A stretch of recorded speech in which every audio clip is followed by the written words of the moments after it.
Something to also understand is that with great destiny comes great opposition.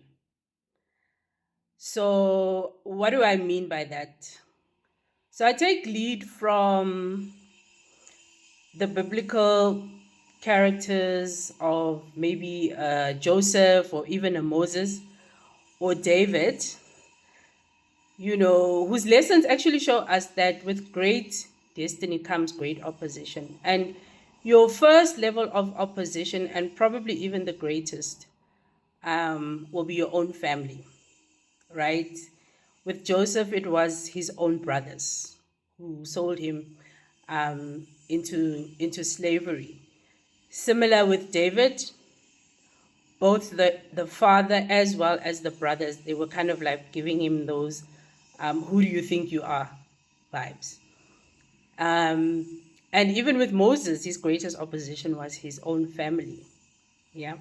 And that kind of thing hurts, but it's the reality of life. Is that if you are a person who has great destiny, you're here to do great things, you're here to be the cycle breaker in your family, you're there to change the legacy of your bloodline or your community or achieve something that hasn't been achieved before.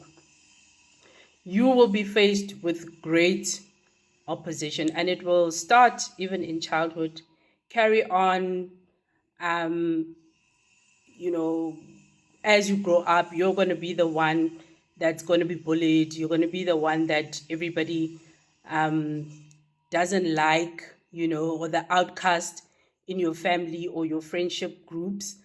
You'll even experience it at work where you're doing everything right, but you just start encountering toxic work environments where there's jealousy and envy. There's, bosses who really don't like you and you're performing, But that's a testament to your greatness and the fact that you are here to do something wonderful, something that breaks chains, that breaks the mold. And if you look at even current examples, like, when I look at how Meghan Markle is going through similar levels of oppositions. I mean, there are people who don't like this lady for no apparent reason.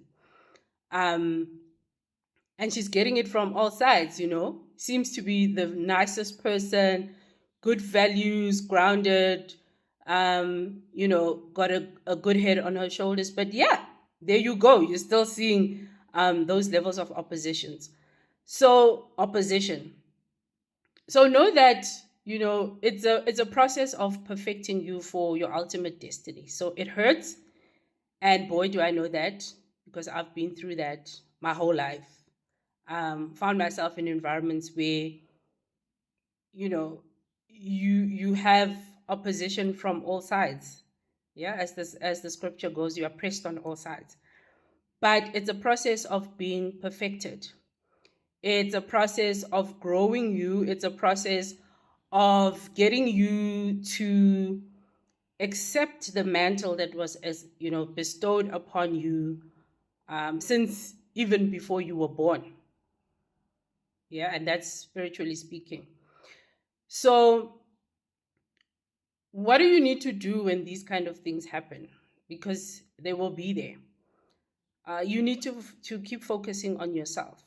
I know that when you are in those situations, it can be very hard to be ostracized, to be outcast, and as I said, to be pressed on all sides, because what it's doing, the process is actually building up your strength for even bigger opposition. And you'll see that as you actually progress in life, that opposition grows. So it starts little, little, little. And I mean, I know I did say, the family one is the most difficult. Yes, because you have the binds that tie you to these people. It's not like they are strangers. And so that one can be really difficult.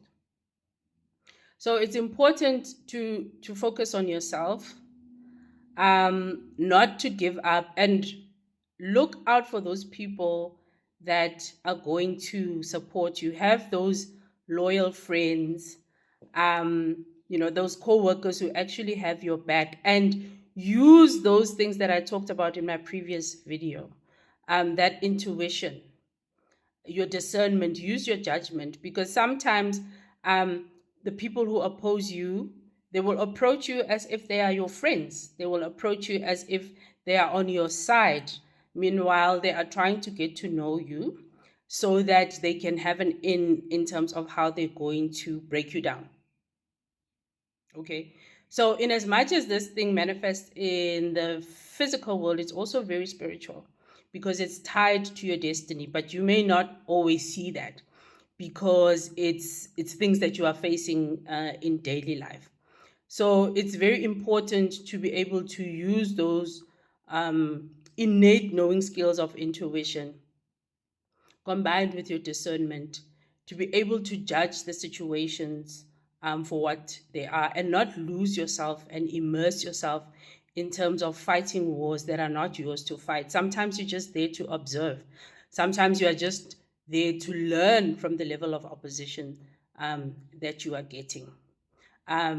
So it's important to learn those skills of reflection and removing yourself from a situation mentally to be able to see it for what it is. Because yes, when you get those types of those levels of opposition, it actually affects your mental health. You go through a lot of things, and even myself, I've been through a lot of therapies to be able to deal with the things that I've seen in my life. Yeah, because it really feels like these people exist to break you.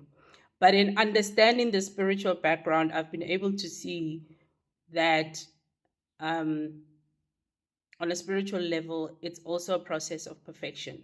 It's also what has told me that, okay, if I have new opposition and it's greater, then it means that there's greater destiny for me out there. And so I need to work on myself even more, go into myself, learn more about myself in terms of going through a process of discovery, and question, what else am I not seeing that I should be seeing so that I can move through certain situations? So don't give up, get help, persevere, and most importantly, forget about the haters, forget about the naysayers. Keep working on you, focus on you.